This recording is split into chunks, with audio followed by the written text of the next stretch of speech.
नमस्ते। इस वीडियो में आपको दिखाऊंगा बिना पासवर्ड के सैमसंग गैलेक्सी A56 कैसे अनलॉक करें।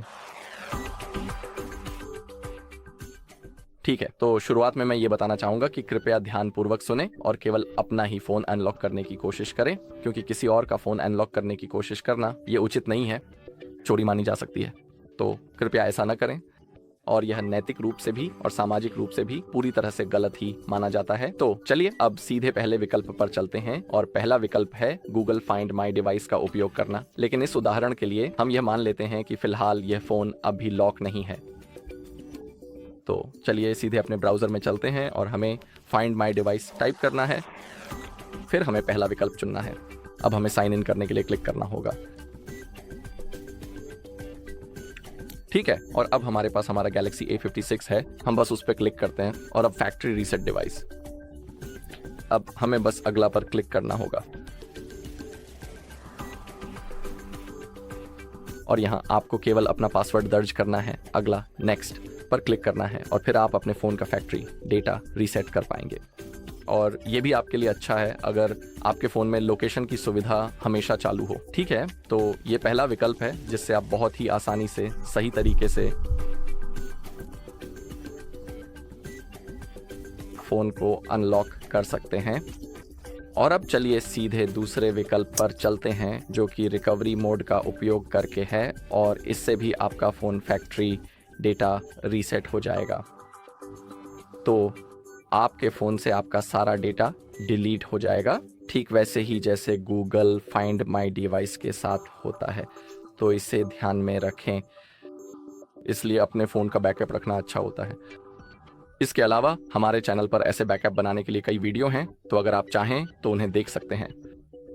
और अब चलिए सीधे दूसरे विकल्प पर चलते हैं। तो रिकवरी मोड में जाने के लिए आपको एक PC या लैपटॉप और एक USB-C केबल की ज़रूरत होगी।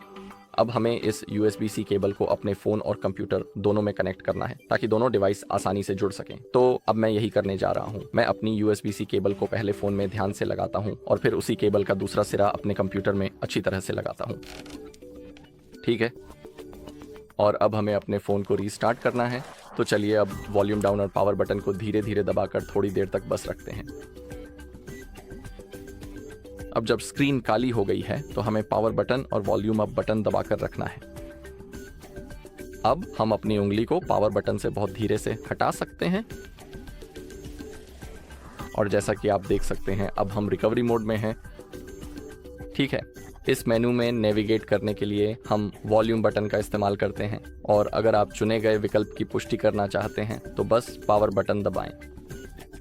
और मैं आपको ये भी बता दूं कि इस तरीके से आपके फ़ोन का सारा डेटा मिट जाएगा, तो इसे ध्यान में रखें।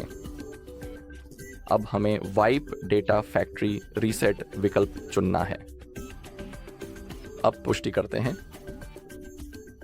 और अब एक बार वॉल्यूम डाउन बटन दबाएं और अब पुष्टि करें। ठीक है, जैसा कि आप नीचे देख सकते हैं डेटा वाइप पूरा हुआ। अब आपको बस रीब्यूट सिस्टम नाउ पर क्लिक करना है।